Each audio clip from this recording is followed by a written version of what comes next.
സബ്നസ് family വ്ലോഗ്സിന്റെ പുതിയ എപ്പിസോഡിലേക്ക് എല്ലാവർക്കും സ്വാഗതം. ഇന്ന് നമ്മൾ കാണിക്കുന്നത് വൈത്തിരി ഫാമാണ് കേട്ടോ. വൈത്തിരി ഫാം എന്ന് പറയുന്നത് ശരിക്കും ഒരുപാട് നല്ല കാഴ്ചകളും വിശേഷങ്ങളും ഒക്കെ നമുക്ക് തരുന്ന നല്ലൊരു അനുഭവം തരുന്ന ഒരു യാത്രയാണ് കേട്ടോ. ശരിക്കും കുട്ടികളെ കൊണ്ടുപോകാനും പിന്നെ അതുപോലെ തന്നെ മുതിർന്നവർക്കും ഒക്കെ നന്നായി എൻജോയ് ചെയ്യാൻ പറ്റുന്ന ഒരുപാട് കാര്യങ്ങൾ ഇവിടെയുണ്ട്. നമുക്ക് വീഡിയോയിലേക്ക് പോകാം. അപ്പോൾ 200 രൂപയാണ് ഒരാൾക്ക് ടിക്കറ്റ് ചാർജ് എന്ന് പറയുന്നത്. നന്നേ ചെറിയ കുട്ടികൾക്ക് മാത്രമേ ടിക്കറ്റ് വേണ്ടതുള്ളൂ കേട്ടോ. കണ്ടോ, ഈ ടിക്കറ്റ് എടുത്തു കഴിഞ്ഞ് നമ്മൾ ഉള്ളിലേക്ക് പ്രവേശിക്കുമ്പോൾ കാണുന്ന ഒരു ഭാഗമാണിത്. ശരിക്കും ഈ ഒരു ഭാഗം എന്ന് പറഞ്ഞാൽ നമ്മൾ ഇറങ്ങി വരുന്ന ഭാഗമാണ് കേട്ടോ. അതായത് എൻട്രൻസ് കഴിഞ്ഞ് എക്സിറ്റിലേക്കുള്ളൊരു ഭാഗമാണ്. അപ്പോൾ എനിക്കത് അറിയാത്തതുകൊണ്ട് ഞാൻ ആദ്യം ആ വഴിക്കാണ് പോയത് നോക്കിയത് കേട്ടോ. അപ്പോൾ ആ ഭാഗത്താണ് ശരിക്കും ഈ ഒട്ടകപക്ഷീനെയൊക്കെ ഞാൻ കണ്ടത്. ഒട്ടകപക്ഷീന് തൊട്ടിപ്പുറത്തൊരു കഴുതയൊക്കെ കാണാം നമുക്ക് കേട്ടോ. പിന്നെ ഈ ഫാമിലി തന്നെ ഒരു ജീവനക്കാരിയായ ഒരു ചേച്ചി വന്നിട്ട് പറഞ്ഞു ഇതിലെ അല്ല എൻട്രൻസ് അപ്പുറത്തൂടെയാണെന്ന് പറഞ്ഞിട്ട് അങ്ങോട്ട് കൊണ്ടുപോയി കേട്ടോ. അപ്പോൾ ആ ഒരു ഭാഗത്ത് നിന്നുള്ള കാഴ്ചകൾ, അപ്പോൾ തുടക്കം മുതലുള്ള കാഴ്ചകളാണ് ഞാൻ ഇനി പറയുന്നത്. ആദ്യം കാണുന്നത് ഇത്തരത്തിലുള്ള തത്തകളെയാണ് കേട്ടോ. പഞ്ചവർണ്ണ കിളി എന്നൊക്കെ പറയുന്ന പോലെ ഒരുപാട് നിറങ്ങളുള്ള വിവിധ ബ്രീഡുകളിലുള്ള തത്തകളെ നമുക്കിവിടെ കാണാൻ പറ്റും കേട്ടോ. ഇവര് ചില്ലറക്കാരല്ല കേട്ടോ, American ഒറിജിനാണ്. Blue and gold macaw എന്നാണ് ശരിക്കും ഈ ഒരു ബ്രീഡ് അറിയപ്പെടുന്നത്.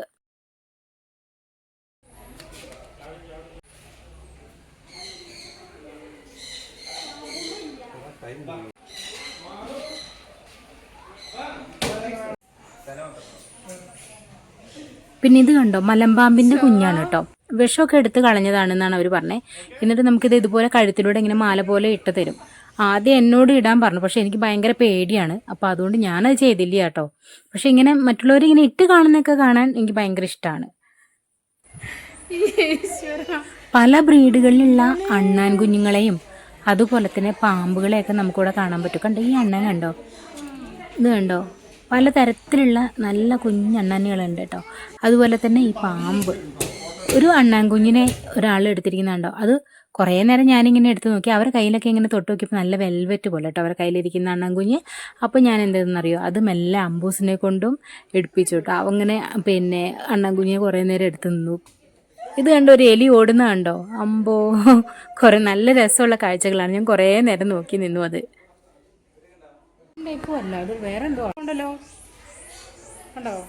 ഇപ്പം നമ്മൾ കണ്ടുകൊണ്ടിരിക്കുന്നത് പലതരത്തിലുള്ള പൂച്ചകളാണ് കേട്ടോ. പേർഷ്യൻ പൂച്ചകളും ഇറാനിയൻ പൂച്ചകളും ഒക്കെ തൊട്ട് നമ്മുടെ നാടൻ പൂച്ച വരെ അതിൻ്റെ ഉള്ളിലുണ്ട്. പിന്നെ കറക്റ്റ് പുള്ളിപ്പുലിയുടെ കുട്ടിയാണെന്ന് തോന്നിക്കുന്ന രീതിയിലുള്ള ഒരു പൂച്ചേനെ ഞാൻ കണ്ടു കേട്ടോ അവിടെ. ഓടിക്കളിക്കുന്ന അണ്ണാൻകുഞ്ഞിനെ നോക്കൂ. നമ്മുടെ നാടൻ അണ്ണാൻകുഞ്ഞല്ല ഇത് കേട്ടോ. ഇത് കംബോഡിയൻ സ്ട്രൈപ്ഡ് സ്ക്യൂറൽ എന്നാണ് പറയുന്നത്. കംബോഡിയക്കാരനാണ് ആള്.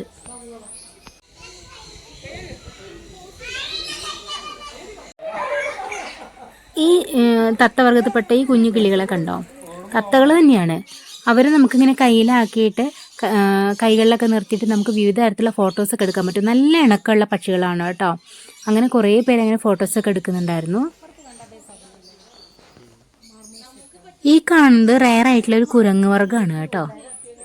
കണ്ടോ, നമ്മുടെ നാടൻ കുരങ്ങിനെ പോലെയല്ല അവരിരിക്കുന്നത്. പക്ഷികൾ ഇവിടെ പലതരത്തിലുണ്ട് കേട്ടോ. ഒരുപാട് പക്ഷികളുണ്ട്. കാണാൻ നല്ല രസമാണ് ഇവരെ കാണാൻ, കളികൾ കാണാൻ. ഒന്നിച്ചിരിക്കുന്ന കാണണ്ടേ, എന്താ ഭംഗി നോക്കിയേ. കൂട്ടത്തിലൊരു കുഞ്ഞു വികൃതിക്കിളി ഉണ്ട് കേട്ടോ. അത് തല തിരിഞ്ഞിറങ്ങുന്ന കാണാം. കണ്ടോ, ഞാൻ കുറച്ച് നേരം നിങ്ങളെ കളിയൊക്കെ നോക്കിയിരുന്നു കേട്ടോ. എന്ത് രസമാണെന്നറിയോ, നമുക്ക് സമയം പോകണമെന്ന് അറിയില്ല കേട്ടോ.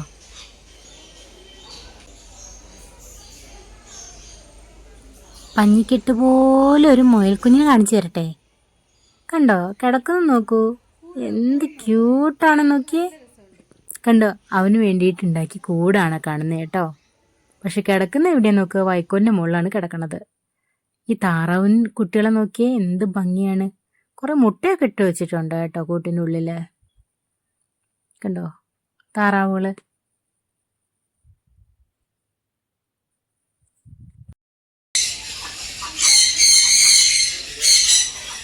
പൊരിഞ്ഞ് വെച്ചാൽ മതി ഇപ്പം.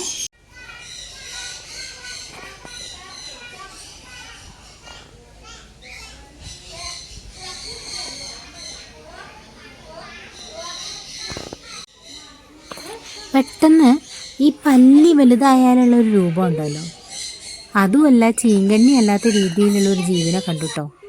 ഇത് പേര് ഞാൻ നോക്കിയിട്ട് കണ്ടില്ല. നിങ്ങൾക്ക് അറിയുമെങ്കിൽ എനിക്കൊന്ന് പറഞ്ഞു തരണം കേട്ടോ, കമൻറ്റിലൂടെ ഒന്ന് അറിയിക്കണം അത് ഏതാ ജീവി എന്നുള്ളത്. അതുപോലെ തന്നെ ഇതുണ്ടോ, എവിടെയോ ഞാൻ വായിച്ചിട്ടുണ്ട് ഇങ്ങനെ മണൽ കുഴിച്ചിട്ട് ഇങ്ങനെ തല പൂഴ്ത്തി വെക്കുന്ന ഒരു ജീവിനെ കുറിച്ച്. പക്ഷെ അത് ഏതാണെന്ന് എനിക്ക് മനസ്സിലായില്ല കേട്ടോ. ഇത് പറയുന്നവരെനിക്കൊന്ന് പറഞ്ഞു തരണേ. ഭയങ്കര ഭംഗിയുള്ള കോഴികളെ കണ്ടോ, ഇതുങ്ങളുടെ മേലേക്ക് ഇങ്ങനെ ഈ അരിമണി കൊണ്ട് കുത്തി കുത്തി കുത്തി പോലെയുള്ള നിറയെ ഡിസൈനുകളും അതുപോലെ തന്നെ ചുവപ്പും നീലയും കറുപ്പും മഞ്ഞയൊക്കെ കൂടി ചേർന്നിട്ടുള്ള ഒരു വർണ്ണ വൈവിധ്യം തന്നെയാണ് കേട്ടോ ഇവരുടെ ചിറകുകളിലുള്ളത്. എന്ത് ഭംഗിയാണ് കാണാൻ.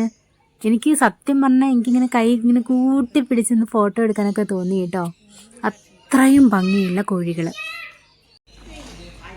ഈ ബ്ലാക്ക് ആൻഡ് വൈറ്റ് കോഴികൾ എങ്ങനെയുണ്ട്, നല്ല ഭംഗിയില്ലേ കാണാൻ. ഈ ഒരു ഫിഷ് പോണ്ട് കണ്ടോ, ശരിക്കും നമുക്ക് മത്സ്യങ്ങളെ ഫീഡ് ചെയ്യാൻ പറ്റും കേട്ടോ ഇവിടെ. അപ്പോൾ എങ്ങനെ ഫീഡ് ചെയ്യാം, അതുപോലെ തന്നെ കൈ ഇങ്ങനെ നമ്മളിങ്ങനെ അതിൽ കുറച്ച് നേരം ഇങ്ങനെ ഇട്ട് വയ്ക്കണമെങ്കിൽ കറക്റ്റ് ഒരു മസാജിങ് എഫക്റ്റ് ആണ് കേട്ടോ. നല്ല രസമാണ്, എന്ത് ഭംഗിയുള്ള കളറുകളാണ് നോക്കിയേ. അയ്യോടാ.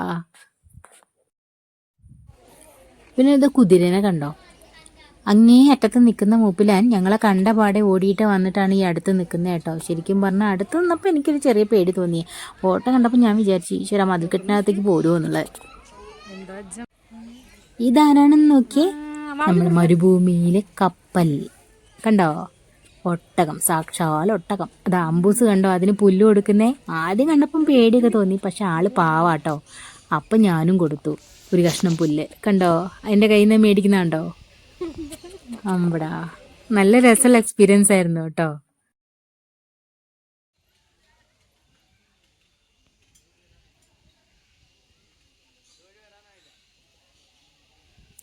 ഞാൻ ഒട്ടകത്തിന് ഫീഡ് ചെയ്യുന്നത് നോക്കി നിന്ന രണ്ട് പാവങ്ങളെ കണ്ടോ.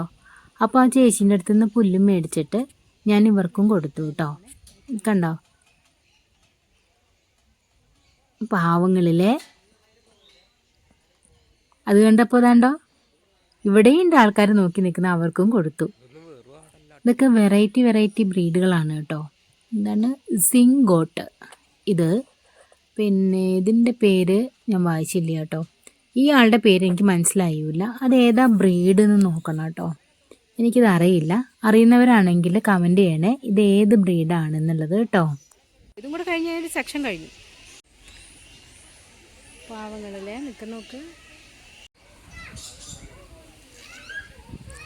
ഇത് കണ്ടോ, ഇതൊരു ഫിഷ് മസാജാണ് കേട്ടോ. അപ്പം നമ്മൾ ഇതിലിങ്ങനെ കാലിട്ട് ഇരുന്ന് കഴിഞ്ഞിട്ടുണ്ടെങ്കിൽ നല്ല രസമാണ്. കുറേ നേരം നമ്മളെ ഡെഡ് സ്കിൻ സെൽസ് ഒക്കെ മാറ്റാൻ ഇതുപോലെ മസാജ് ചെയ്യുന്നത് നല്ലതാണ് കേട്ടോ. അപ്പം ഇതാ അമ്പൂസാണ് കാലിട്ടിരിക്കണത്.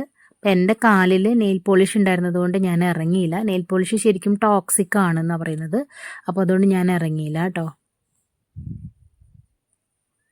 കണ്ടോ കാല് ഇതുപോലെ ഇങ്ങനെ പൊതിയും. കുഞ്ഞു കുഞ്ഞു മീനുകൾ വന്നിട്ട് കാല് ഇതുപോലെ പൊതിയും. അപ്പോൾ നമ്മുടെ മേലുള്ള കുഞ്ഞു കുഞ്ഞു ഡെഡ് സെൽസൊക്കെ അത് റിമൂവ് ചെയ്യും കേട്ടോ. ശരിക്കും നല്ലൊരു മസാജിങ് എഫക്റ്റ് ആണത്. എൻട്രൻസിൽ തന്നെ ഇതുപോലെ ചെറിയൊരു പാർക്കൊക്കെ സെറ്റ് ചെയ്തിട്ടുള്ളതുകൊണ്ട് കുട്ടികൾക്ക് അത് ഭയങ്കര ഇഷ്ടമാവും. അവർ നന്നായി എൻജോയ് ചെയ്യുന്നുണ്ടായിരുന്നു കേട്ടോ. കിച്ചൂട്ടനും അപ്പൂസും കളിക്കുന്നതൊക്കെ നമുക്ക് കാണാം ഈ വീഡിയോയിൽ. അപ്പോൾ ഒരുപാട് നേരം ഞങ്ങൾ അവിടെ ഇങ്ങനെ സ്പെൻഡ് ചെയ്തു. നല്ല എക്സൈറ്റിംഗ് ആയിട്ടുള്ള അല്ലെങ്കിൽ ഏറ്റവും നല്ല എൻജോയബിൾ ആയിട്ടുള്ള നല്ല കുറേ മൊമെൻറ്റ്സ് ഉണ്ടായിരുന്നു. നല്ല എക്സ്പീരിയൻസ് ആയിരുന്നു. നിങ്ങൾക്കും തീർച്ചയായും ഇഷ്ടപ്പെടും ഇവിടെ വന്നിട്ടുണ്ടെങ്കിൽ. അപ്പോൾ വയനാട്ടിലേക്ക് ടൂർ വരുമ്പോൾ ഇനി വൈത്തിരി ഫാം കയറാൻ മറക്കണ്ട കേട്ടോ. അടിപൊളി എക്സ്പീരിയൻസ് ആയിരിക്കും ഇത്. ശരിക്കും 100% നമ്മൾ കൊടുക്കുന്ന മണി വർത്താണ് കേട്ടോ. അപ്പം എന്തായാലും വന്ന് എൻജോയ് ചെയ്യുക കേട്ടോ. അടിപൊളി ഒരു എക്സ്പീരിയൻസ് നിങ്ങൾക്കും ഉണ്ടാവട്ടെ. ഇനി നല്ലൊരു വീഡിയോയിൽ വീണ്ടും കാണാം. അതുവരേക്കും ബൈ. നമ്മുടെ ചാനൽ ഇതുവരെ സബ്സ്ക്രൈബ് ചെയ്യാത്തവരാണെങ്കിൽ സബ്സ്ക്രൈബ് ചെയ്യാനും, നമ്മുടെ വീഡിയോസ് ഇഷ്ടപ്പെടുന്നവരാണെങ്കിൽ ഒന്ന് ഷെയർ ചെയ്യാനും ലൈക്ക് ചെയ്യാനും അതുപോലെ തന്നെ നിങ്ങളുടെ അഭിപ്രായങ്ങൾ അറിയിക്കാനും മറക്കല്ലേ.